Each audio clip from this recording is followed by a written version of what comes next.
2025 oo ku beegan 29-ka bisha Safar sanadka 1447 taariikhda hijriyada ku soo dhawaada mar kale iyo barnaamijkii qubanaha qodobada barnaamijkan caawa aan idinkugu haynana waxaa ka mid ah Israa'iil waxay qiratay askar hor leh oo looga dilay Maraykanka Gaza waxaa ka mid ahaa sarkaal sare waxaan idin haynaa wararkii ugu dambeeyay ee amuurtan iyadoo tani ay ku soo aadayso xilli caawa bayaan ay soo saareen guutooyinka Al-Qassam ay ku shaaciyeen in ay gubeen taangiyo ciidanka Israa'iil ay leeyihiin gaar ahaan howlgallo ka dhacay xaafadda Al-Zaytuun Israa'iilna waxaa la sheegayaa in ay dejisay qorshaha hareeraynta Gaza iyadoo la bilaabi doono in dadka laga daadgureeyo maalmaha soo socda goobahaasi gudaha Israa'iilna waxaa ka socda kulamo xasaasiya oo ku aadan arrimahan iyadoo maalinta Talaadada la sheegay in la go'aamin doono go'aanka ugu dambeeya ee Maraykanka Gaza dood adag ayaa caawa dhex martay wasiirka maaliyadda Israa'iil Bezalel Smotrich iyo abaaduulaha ciidanka Israa'iil iyadoo la kala qabtay labada nin haddaba maxay isku hayaan xog baan idinkaga haynaa waxaynu kula eegi doonaa Iiraan oo shaacisay in ay burburisay shabakad jawaasiis ah oo Israa'iil ku xiran gudaha Israa'iil hadaynu ku laabanana barnaamijyo ayaa la sheegaya caawa inay ruuxeen magaalooyinka Tel Aviv iyo kuwa kale iyadoo laga soo horjeedo dagaalka ka socda Maraykanka Gaza waxaa la dalbanayaa in si degdeg ah dagaalka loo joojiyo maxaabiistana la isku dhaafsado sheekada ugu dambaysa ee barnaamijka aan idinkugu soo jiidashada iyo dhiirigelinta ah iyo qodobo kale oo faahfaahsan ayaan barnaamijka soo dhawaada mar kale daawadaya si aad u hesho wararka barnaamijyada iyo macluumaadka aynu halkan ka soo gudbinayno haddii aad ku cusub tahay baraheena bulshada amaba horay aadan ugu xirnayn hadda ku soo beer waana ku mahadsantihiin daawashada barnaamijka caawa waxaynu ku bilaabaynaa dhanka Iiraan halkaasi oo mas'uuliyiinta ammaanku ay xaqiijiyeen in ay burburiyeen oo ay ka hortageen isla markaasna ay fashiliyeen shabakad jawaasiis ah oo lagu tilmaamay argagixiso oo si hadalka loo yeeriyo oo Israa'iil la xiriirta arrintan ayaa waxay ku soo aadaysaa iyadoo maalmo ka hor booliis ka tirsan ciidamada booliiska lagu dilay gobol ku yaala waddankaasi Iiraan haddaba aynu eegno warkii ugu dambeeyay ee amuurtan mas'uuliyiinta laamaha ammaanka Iiraan ayaa waxay shaaca ka qaadeen in la dilay 6 xubnood oo ka tirsan shabakadaasi lagu xiriirinayo Israa'iil waaxda sirdoonka ee gobolka koonfurta bari ee Sistan iyo Buluchistan ayaa warkan u xaqiijisay warbaahinta gobolka Sistan iyo Buluchistan waa mid ka mid ah meelaha ugu xasaasisan ee Iiraan halkaasi oo mararka qaar ay isku dhacaan ciidamada ammaanka iyo kooxaha hubaysan oo ay ku jirto kooxda Jaysh al-Adil oo ay dawladda Iiraan ku tilmaamtay urur argagixiso maalinimadii shalay gobolkaasi waxaa lagu qaaday weerar hubaysan 2 baabuur oo ay wateen ciidamada ammaanka weerarkaasi ayaa sababay dhimashada 5 askari oo ka tirsan booliiska Iiraan meel ku dhow magaalada Iiraan Shaar xilli ay fulinayeen howlgalladooda joogtada ah weerarkan ayaa dhacay kadib markii weerar gaadma ah lagu soo qaaday ciidamadaasi iyadoo ay ka dambeeyeen kooxa hubaysan maalmo ka hor xogayaha golaha ammaanka qaranka Iiraan Ali Larijani ayaa qiray in arrinta ku saabsan soo gelitaanka Israa'iil ee gudaha Iiraan ay tahay mid qatar aad u badan xambaarsan isla markaas loo baahan yahay arrinkaas in la wajaho sida ay sheegtay jariirada Britain ka soo baxda ee The Times Iiraan ayaa xirtay 10,000 oo qof kadib markii mas'uuliyiintu ay amar ku siiyeen ciidamada ammaanka in ay qabqabtaan basaasiinta la shaqeynaya Israa'iil kuwaasi oo ka cana sare intii lagu jiray dagaalka 12 maalmood socday ee Iiraan iyo Israa'iil war kale oo la xiriira arrimaha Iiraan baarlamaanka Iiraan ayaa maanta wuxuu shaaca ka qaaday in si buuxda loo diiday wax uu ku qeexay siyaasadda reer galbeedka ama ka tanaasulka barnaamijka nuclearka Ibrahim Rizai afayeenka guddiga amniga qaranka iyo siyaasadda arrimaha dibadda ee baarlamaanka Iiraan ayaa ka shaqeeyay in Faransiiska hadda uu ka gudbay arrimihii la isku hayay ee barnaamijka nuclearka isla markaasna uu doonayo inuu xayiraad ku soo rogo barnaamijka gantaalada Iiraan isagoo dhaleeceeyay isku dayga reer galbeedka ah in Iiraan laga qaado cunaqabataynta arrintani waxay ku soo beegmaysaa iyadoo Iiraan maanta ay ku hanjabtay suurtagalnimada in la soo saaro xayiraado kalena maraakiibta cadowga ee ka gudbaya gacanka Hormuz. Mas-uul sare oo reer Iiraan ah ayaa waxa uu sheegay isagoo la hadlayay wargeyska Kayhan in xaaladaha hanjabaadaha iyo dagaalku ay tahay in ay la jaan qaadaan tillaabooyinka ay tahay in la qaado. isla markaasna waxa uu sheegay in kaararka qaran ee difaaca madax banaanida iyo tan qaranka ay tahay in la isticmaalo. haddaba xaaladan ayaa waxaa la sheegayaa Iiraan inay u diyaar garoobayso haddii wadamada reer Yurub cunaqabatayn ay saaraan Iiraan in markaa ay suurtagal tahay maraakiibtooda in laga mamnuuco gacanka Hormuz. weli arrintu waxay joogtaa wadahadal. maalinta talaadada ayaana waxaa la sheegayaa in wadahadallo ay yeelan doonaan mas-uuliyiin ka socda Iiraan iyo weliba midowga Yurub. laakiin qodobkan Faransiiska uu ku soo daray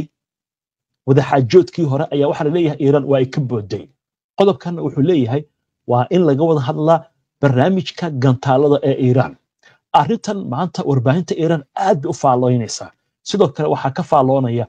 dadka shicibka ah oo baraha bulshada isticmaala. waxay leeyihiin gantaaladu waa awoodda keliya ee aynu leenahay, mana ka aqbalayno wadamada reer galbeedka oo Faransiiska ugu horeeyo in la joojiyo ama la burburiyo barnaamijka gantaalada. arrintan waxaa kaloo loo fasiranayaa inay tahay Israa'iil in ay la yaabtay awoodda Iiraan ee xagga gantaalada, gaar ahaan kuwa hypersoniga oo weliba la leeyahay qaar ka mid ah dagaalka looma isticmaalin. marka waxay u muuqataa bay leeyihiin Iiraaniyiintu arrintan inay tahay arrin Israa'iil ka dambayso iyo Mareykanka, laakiin wadamada reer galbeedka ay soo gudbinayaan. Iiraan waxay kaloo ku hanjabaysaa inay ka bixi doonto heshiiska la yiraahdo NPT ee xakamaynta nuclearka. haddaba xaaladan waxay ku dambayn doontaa wayna isla arki doonaa, wayna isla ogaan doonaa insha Allah. barnaamijyadeena dambe ayaan idinkugu soo gudbin doonaa wixii ku soo kordha arrimahaas. waa hagaag warar kala duwan ayaa inoo soo socda, laakiin markan bala eegno xagga Ruushka, halkaasi oo la sheegayo in Ukraine ay qaaday weerar xagga cirka ah oo lagu beegsaday magaalooyin kala duwan. gudoomiyaha magaalada Moscow Sergey Sobyanin ayaa waxa uu sheegay in maanta ciidamada difaaca cirka ee Ruushka ay soo rideen diyaarad daroon ah oo ku soo socotay magaalada caasimadda ah ee Moscow. waxaana la sheegayaa in haatan baaritaan ay ku hayaan burburkii diyaaradda kooxaha khubarada u leh arrimahani. waxay tani ku soo aadaysaa iyadoo warbaahinta waddankaasi Ruushka, gaar ahaan wakaaladda wararka ee Rosavistia, ay sheegtay in mas-uuliyiinta dhowr garoon oo ku yaala bartamaha waddankaasi la xiray kadib markii weerar xagga cirka Ukraine ay soo qaaday. waxaana ka mid ah magaalooyinkaasi magaalada la yiraahdo Izhbaysky, Nizhny Novgorod, Samara, Penza, Tumbov iyo weliba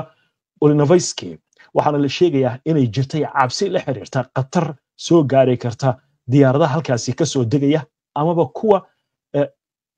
ka kacaya garoomadaasi dayuuradaha. macluumaadkan ayaa waxa ay ku soo aadayaan iyadoo Ukraine ay sheegtay in 3 saacadood gudahood 32 diyaaradood oo ah nooca droniska la soo riday. waxaana la sheegayaa in tani ay ahayd weeraradii ugu ballaarnaa ee Ukraine ay ku soo qaado muddooyinkii ugu dambeeyay gudaha waddanka Ruushka. waa hagaag wararkaasi iyo wixii ku soo kordha barnaamijyadeena dambe ayaan idinkugu soo gudbinaynaa haddii alla idmo. waxaan u gudbaynaa goordhow wararkii ugu dambeeyay ee Gaza. militariga Israa'iil oo qirtay khasaare hor leh oo ciidankooda soo gaaray.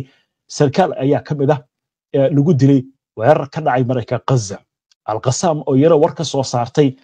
howlgallo taangiye ay ku gubeen, iyo weliba Israa'iil oo diyaarinaysa qorshe dadka marayka Gaza ku dhaqan, gaar ahaan bartamaha lagu barakicinayo iyadoo la bilaabayo duulaan ballaaran oo lagu hareereynayo marayka Gaza.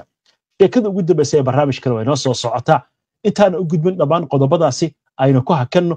marka la daawadayaal. wali waxaad la socotaan barnaamijkii qubanaha oo toos idinkaga imaanaya istuudiyaha iga koowaad.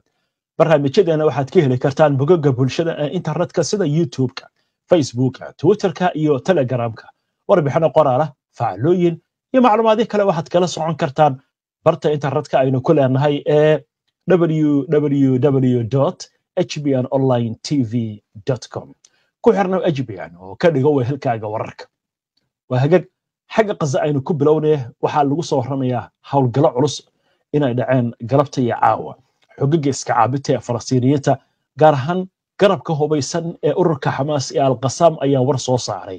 waxaana ay sheegeen in taangii ciidanka israa'iil ay leeyihiin ay ku gubeen xaafadda shujaaciya waxaana tani ay ku soo aadaysa iyadoo dagaallo culus ay socdaan israa'iilna ay wada duqayn ballaaran arrintan waxay salka ku haysaa qorshaha israa'iil ay ku doonayso inay ku hareerayso magaalada Gaza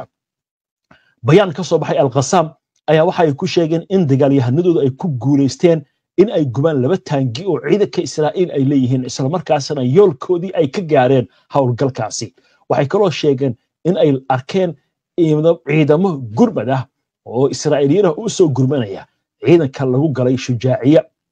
waxaana warkutaasi ku darayaa in howlgalkan uu sidoo kale la sheegayo in al-Zaytun howlgallo kale ay ka dhaceen waa isla bariga magaalada Gaza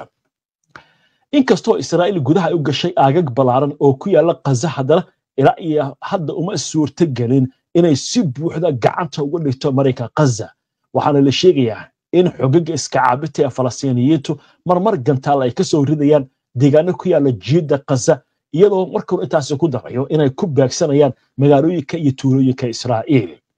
war kale oo arrimahan la xiriira hay'adda warbaahinta Israa'iil ayaa ka soo xigtay ila amni oo sheegaya in qabsashada magaalada Gaza ay bilaaban doonto kadib marka la dhameystiro go'doominta imika la doonaya in la saaro taasi oo la leeyahay waxay socon kartaa muddo 2 bilood ah iyadoo intaana lagu daray in ciidanka Israa'iil maalmaha soo socda ay bilaabi doonaan shaqada ah daadgoreynta dadka Falastiiniyiinta laga daadgoreynayo marayka Gaza Israa'iil walaadku waxay sheegeen in taliyaha ciidanka Israa'iil Eyal Zamir uu doonayo in qabsashada Gaza ay noqoto mid gaabis ah si loo ilaaliyo nolosha askarta loogana fogaado waxyeello soo gaarta maxaabiista walaadku waxay intaasi ku dareen in maalmaha soo socda ciidamada Israa'iil ay bilaabi doonaan shaqo lagu tilmaamay inay tahay daadgoreynta dadka Falastiiniyiinta dhinaca kale wargeyska Maarif ayaa waxa uu ka soo xigtay ila ka tirsan ciidanka Israa'iil in ra'iisul wasaaraha Israa'iil Benjamin Netanyahu uusan damacsanayn in la joojiyo howlgalka gaadiidka Gideon Labo kaas oo la sheegayo in ciidanka awood u siinaya qabsashada Gaza ilaa iyo inta guul laga gaaray Xamaas waa si hadalka loo dhigay ku dhawaad 2 sano ereyga ah hal tilaabo ayay noo jirtaa guusha ayaa waxa isku bedeshay dagaal dheer ayuu leeyahay wargeysku dhinaca kale qoysaska maxaabiista Israa'iiliyiinta lagu haysta marayka Gaza ayaa caawa banaanbaxyo waaweyn waxa ay ka dhigeen gudaha magaalada Tel Aviv iyo deegaano kale iyagoo dalbanaya in dagaalka la joojiyo isla markaasna caruurtooda aan loo horseedin geeri intii lagu jiray isu soo baxayada socda ama banaanbaxyada ayaa waxaa la sheegayaa in qoysasku ay dalbanayaan in arrinka ku aadan heshiiska xabad joojinta la qaato Israa'iilna ay tahay in arrintaasi ay si degdeg ah ku hirgeliso wararka Israa'iil sidoo kale waxaa ka mid ah iyadoo ay socdaan kulamo adag ayaa waxaa la sheegayaa in kulankii ugu dambeeyay ay yeesheen golaha kooban ee ammaanka iyo siyaasadda Israa'iil si xun ay markaasi gorodda soo galeen wasiirka maaliyadda Smotrich iyo abaadulaha ciidanka Israa'iil Eyal Zamir labadan ayaa waxa leeyahay waa la kala jiiday oo waa la kala qabtay arrintan waxay tahay dagaalka ka socda marayka Gaza sida wararka ugu dambeeya ay sheegayaan oo labadan ay si weyn isku khilaafsan yihiin waaya telefishinka kale labiitoon ayaa warkan tabiyay waxaana la sheegayaa sidoo kale maalinta Talaadada in kulan dambe la iskugu imaan doono kaas oo lagu go'aamin doono qorshaha marayka Gaza xaaladda ayaa waxaa la sheegayaa inay tahay mid aad iyo aad u adag gudaha Israa'iilna waxaa ka socda doodo adag wasiirka amniga qaranka ee Israa'iil oo ka mid ah wasiirada xagjirka Itamar Ben-Gvir ayaa isaguna si ba'an wuxuu u weeraray Benny Gantz oo ka mid ah hogaamiyaasha mucaaradka kaasi oo jeediyay hadallo uu ku darayo howlgalka ka socda marayka Gaza isla markaasna uu leeyahay waa in si degdeg dagaalka loo joojiyaa oo maxaabiista loo soo markaasi loogu bedeshaa kuwa Falastiiniyiinta waayahay xaaladdu way adag tahay waynu arki doonaa wixii soo kordha caawana waxaa la sheegayaa duqeyn ba'an Israa'iil inay wado sarkaal sare oo ka tirsan ciidanka Israa'iil ayaa ka mid ah qasaarihii ugu dambeeyey ciidanka Israa'iil ka soo gaaray marayka Gaza goorsii horeysay oo maanta askari kale oo ka tirsan ciidanka Israa'iil ayaa lagu dilay howlgalo ka dhacay marayka Gaza waa tahay imika waxaynu soo gaarnay sheekada ugu dambeysay ee barnaamijka aynu ku soo gabagabayn jirnay alaab waxaynu ku soo qaadanaa sheeko ka duwan sheekooyinka barnaamijka aad ku soo daawateen waxaan idiin hayaa sheekada ku saabsan haweeney wax khibrada aan u lahayn orod oo weliba kaba caaga ku ordaysa ayaa tartan maratonka ama orod u bahasan tihiin inta ayaan ku soo gabagabeynayaa caawa barnaamijkii qubanaha waana ku mahadsan tahay daawashada barnaamijka si aad ula socoto wararkan iyo barnaamijyadan iyo macluumaadkan aynu soo gudbino haddii aad ku cusub tahay baraheena bulshada amaba horay aadan ugu xirnayn hadda ku soo biir waa inoo barnaamijka xiga insha Allah inta ka horeysa